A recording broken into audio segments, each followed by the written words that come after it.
A mund të na jepni pak më shumë detaje sa i përket në fakt takimit që e patët me Ministrin e Infrastrukturës Dimal Bashën për vendosjen e këtij gurthemeli? Po, sot kishim kënaqësinë takimi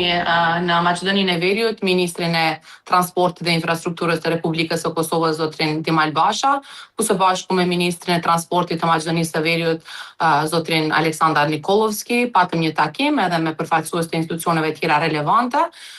për të diskutuar të gjitha projektet, planet afatgjate, strategji që kemi me fqinjën tonë Kosovën, por me theks të veçantë në një projekt strategjik shumë të rëndësishëm për të dy shtetet, një projekt i pritur me dekada që të përfundon, siç është autostrada Shkup-Blac.